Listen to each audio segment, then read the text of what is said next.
Okay, let's continue with our list of, it turns out there's 22, not 25, things that men hate to hear women say. Just sends them over the edge and off the cliff and all those things. Okay, number 13. Um, honey, come watch this Lifetime movie with me. And dude is like, are you kidding me? Like if he was walking across the room, he'll stop in his tracks and he'll hold his breath. And depending on the tone of voice that you use, ladies, he will know that he has two choices. Either he has to, you know, find himself real quick a dream team defense team to get out of it, or he's going to have to come up with some silver tongued words of explanation or something he's got to do that's urgent somewhere else, anywhere else outside of the room where you are going to be watching Lifetime, because that is a deadly trap. Everything on Lifetime is designed for women. It's the women's network. Most men don't want to sit there and watch a Lifetime movie with you. I mean, occasionally, you know, he may do it if he's drunk or something, but in general, asking a man to watch a Lifetime movie with you is basically like it's like waterboarding him. Why would you do that? You say that you love him, but there's no evidence of that when you try to get him to sit there and watch one of the movies. And I have to say, I'm a woman and even I don't want to watch all of them, so I kind of hear dudes. Let's move on to number 14. So you see him, you know, talking to somebody. Or you see, you know, some number on his phone or something. And here you go. So who is that?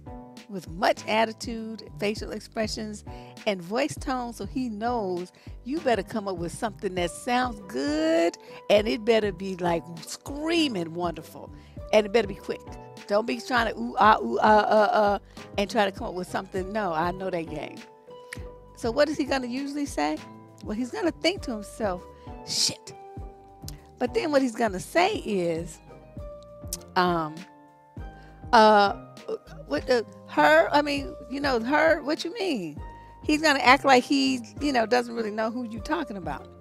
This is standard issue because he already knows whatever he tells you is gonna be the wrong thing. You're gonna poke holes in it, or you're gonna still be so mad you're gonna just like it's like jet propulsion fuel is gonna fly you up to the moon. So there's really no right answer, and it doesn't really matter what he says. He's going to be in trouble because of the way that you said. So who is that? Some of you will follow that with, you know, some other expletives, but I'm just going to stop there because I'm trying to appease Google as much as possible. So that is, you know, how that particular thing gets handled. So let's move on. We got number 15. She makes the fatal mistake of asking you, does this dress make me look fat? Now, ladies, let me tell you what your man is thinking. Your man is sitting there looking at you, right? And he's looking at you, and he knows better than to say anything. He ain't crazy, okay? He knows better than to say anything. But he's thinking that dress don't have nothing to do with them donut and fried chicken created fat rolls that you have around your waist and your bra bulge. They don't have, the dress didn't do that. Stop trying to blame it on the dress. But he's not going to say that because he values his life. You know, and he doesn't want to walk around with bruises and knots on his head and stuff because he knows you would go smooth off. So he's not going to say that. So he's going to lie, and he's going to say, oh, no, baby. No, the dress doesn't make you look fat. And ladies, come on now, because you already know he's lying, and he knows that you know that he's lying, but he's still going to lie because, like I said, he values his life. So you should be woman enough to know that that question, you already know the answer. You already know that you need to get a larger size, or you need to start hitting the gym or walking trail or something, or you need to try a different style of dress that's more flattering. And stop putting your dude on Front Street like that. That's just mean. Because you know he don't want to hurt your feelings because he loves you, but you put him in an awkward position, so you pretty much force him to lie in order to save his life. All right, so let's see. Let's move on to number 16. You say to him with some tone in your voice, I was looking at the text messages on your phone last night, and he's in his mind, he's going, shit, shit, shit. Because he knows that you get ready to take something that was probably nothing and just go all down left field and make a home run with it. Of course, there are those situations where he got caught doing something that he shouldn't have been doing. And so he's saying shit before a different reason, because he knows he's getting ready to get the axe. But what happens after you say those words really isn't the point of this video. The point of this video is how women say things and how men react to it and what they think about it and how their blood freezes in their veins. So that's number 16. Just understand he's going to be coming up with some kind of tap dance story to try to get you, to appease you, to, you know, not be as upset as you were going to be when you start looking at them text messages and seeing that it, you know, it sends a definite message that something that he's doing something that he don't have no business doing. Let's move on to number 17. So y'all out driving, right? You driving, you trying to go somewhere. Let's just say you're supposed to be going to a wedding. And it's in the country because it's one of them, you know, not really a destination wedding, but it's, you know, like a naturistic out in the woods type of shit. And they had the chairs and tables, everything set out there, and the little, you know, violins playing and whatnot, and it's all cute and everything, like a little woodland forest dream. But y'all can't really find it. And you have directions, but dude, they don't want to look at the directions because he feels like he already knows where it is, because he's a man, and he feels like men have like natural GPS programming in their DNA, and that they're connected to the wind and the direction of the sun and the caw of crows, and all of those things are going to direct him where he needs to be without looking at GPS or a map or listening to you about where he should have turned right when he turned left. He don't want to hear that. So, you know, what he's really thinking when you say that, you know, you say, do you know where you're going? Because y'all, you notice you passed that same red house like 4 times, and he swear up and down he knows where he's going, but you know that that's not true. So you say, do you know where you're going? And he's thinking no, but I'll never admit it because of the things that I just said. His male pride's going to keep him, you know, he's got like this testosterone-based navigation system, and so that's why he's never going to admit that he don't know where the hell he's going. So, you know, he just going to keep going in circles, and you just supposed to sit there for the ride until the car run out of gas. I guess, I don't know what they be doing, to tell you the truth. But, you know, they would rather use the $70 worth of gas driving in circles than to stop and ask for directions. It just drives me crazy. I just do not understand it. And I think GPS is a good thing because they don't have to really ask anybody, and they just turn it on, and it says, you know, mine talks to you. It says, turn left at, you know, in 100 feet.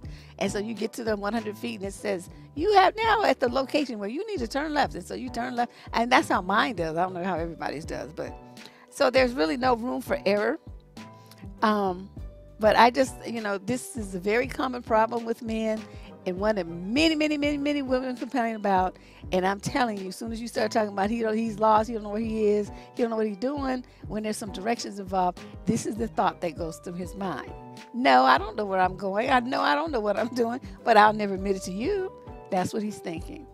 So let's move on to number, where was I? I was on 17. Okay, now we're on 18.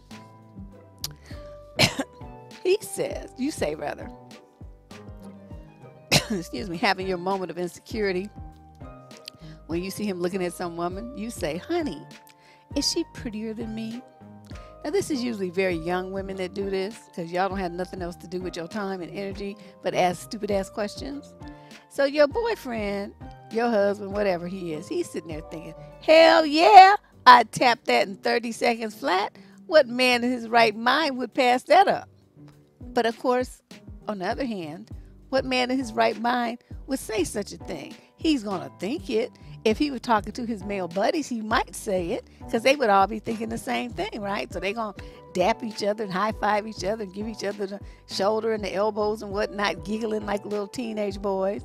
But you as a woman know that he's not going to say that to you.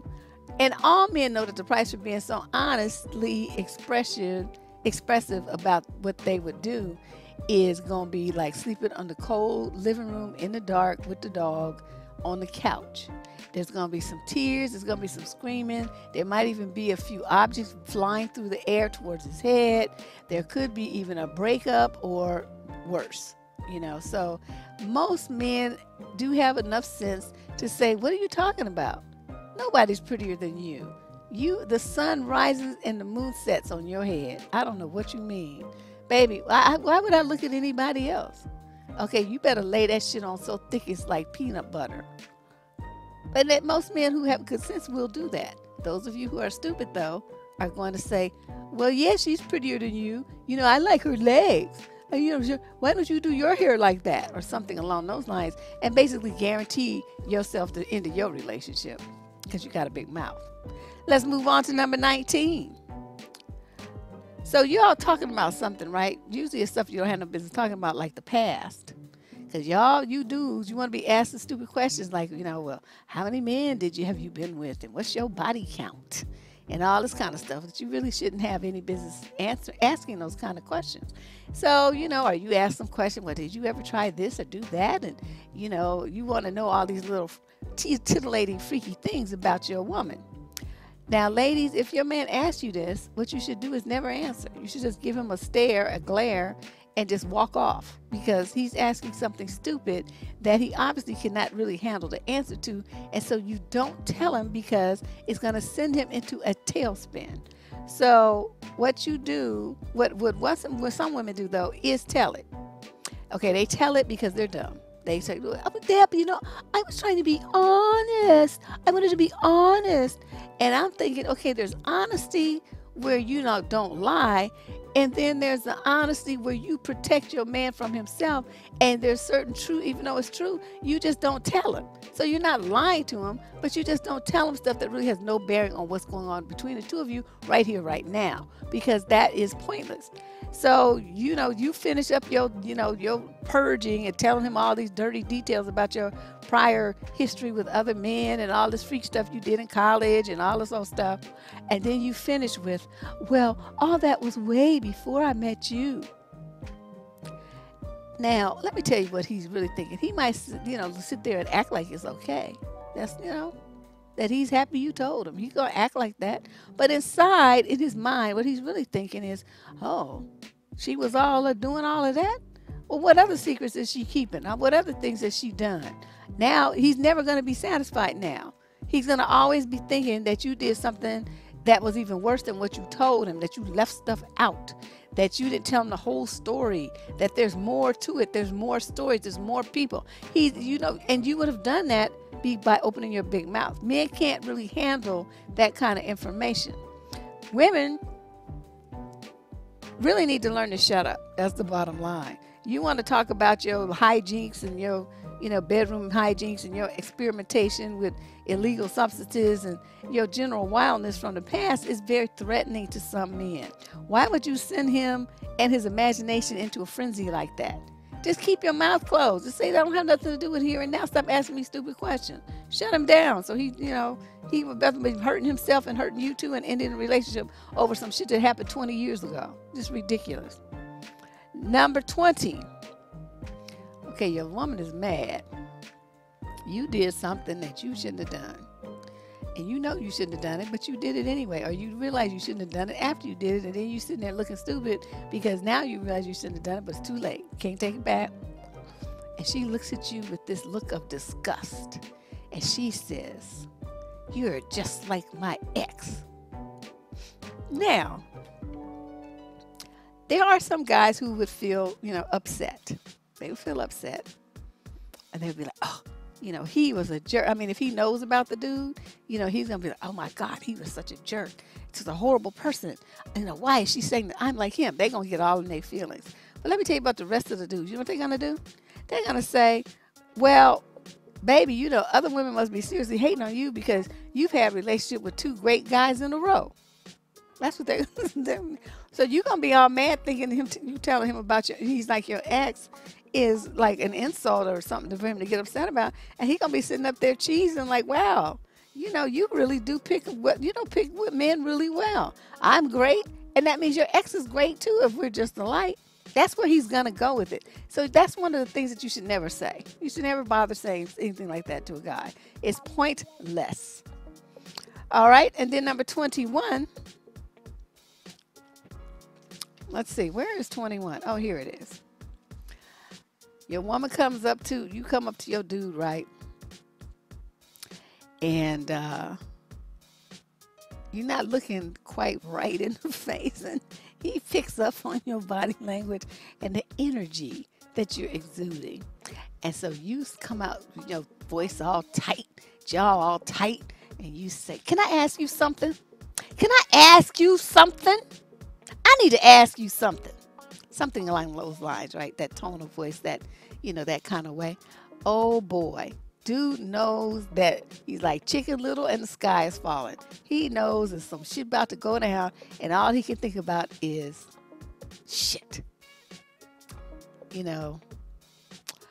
He is going to be looking very upset and wondering how to get out of this. Now, dudes, let me tell you, the best thing to do is to sit down and say, yeah, babe, you know what you want, what you need to know, what's going on. And then just deal with it. Just deal with it. Trying to dodge her and, trick around and do wordplay and postpone it because you got to suddenly go somewhere and it's urgent. All that kind of stuff, you're just prolonging the agony. And all that's going to happen is she's going to get angrier and angrier and angrier. But ladies, you have to know when you say that sentence, "Can I ask you something?" Something happened. I need to talk to you about something. We got to deal with something. Anything that has the word something in it, some sentence that has the word something in it, he already knows what time it is, and he gonna be like, "Oh my God, shit, triple shit." That's all that I can say on that. He's not gonna really know what else to do and what else to say. All right, and then the last one, number 22. You sitting there, and this usually happens after a night out when you've been with other couples, right? You had some kind of couple event, and you as a woman witnessed some kind of treatment going on of another woman by her man, that your man, he did no signs of that going on in your relationship. And you would like to have that. That would make you very happy. You would like him to talk to you like that and treat you that way, and it would just thrill you to no end. But instead of asking for this is what happens. Okay, so you sitting there, you looking at him, you glaring at him, and you like, why aren't you more like fill in the blank? Whatever the dude's name is, whatever. You want to know why he isn't more like so-and-so. And you think that he's going to be upset. And like I said, some guys might because they're not really up on the game. But the guys who have been in many relationships before, you know what they're going to be thinking? Well, why aren't you more like Beyonce? And so they're not going to get angry. They're just going to be looking at you like, what? I'm not like so-and-so because I'm not like so-and-so. That's a stupid question. You already knew the answer to that question when you asked me. I'm Roger. That's Steve. Rogers don't be like Steves. If you wanted a Steve, you should have married one. You married a Roger. What can I tell you? This is it. This is what you got. Live with it. So those are some of the things that I have heard women say that men, admit are, they cause problems, ladies. They cause problems. If you can think of some other way to communicate with your guy, you need to have a conversation with him. What I find used to work well is to turn the lights off. So it's kind of like a sensory deprivation thing, and have maybe like candles on and some relaxing music. And then you touch your man, because usually when you touch them, they kind of relax. And once you do that, you get them in this space where they're quiet, they're receptive, they're calm, and then you ream him. See, that's when and then when you tell him what you want him to do, he'll be more receptive to it. When you don't start with what he did so wrong, just tell him what you would like him to do in the future. Don't be, you always this and that, man. That really doesn't work. What works is to say, well, I would like it, when you do such and such, that makes me really happy. When you do blah, blah, blah, I love it. So give him things to tell him ways that he can make you happy instead of ways that he's making you miserable. That very slight change in presentation will make a big difference in your relationship. And I'm sorry to tell you, men are come with like children like that. Children need positive strokes. You don't want to like pound on little Johnny all the time. You want to give little Johnny some positive reinforcement. Well, husbands are the same way. Boyfriends are exactly the same way. So you'll get more, as my grandmother used to say, more flies with honey than you do with vinegar. So this is just a matter, you're going to do, basically you're doing the same thing. You're telling him what you want. All that's changing is the approach and how you do it. Okay, so give this some thought. Let me know what you think in the comment section below if you try some of these techniques or if you have tried them in the past and you've noticed the difference. Let's share your thoughts, okay? This is Deb Cooper from survivingdating.com. Also, new Instagram page, surviving.dating. I will see you very soon here on my YouTube channel. If you have suggestions for topics, email them to survivingdating@gmail.com. And I will see y'all later. Bye-bye.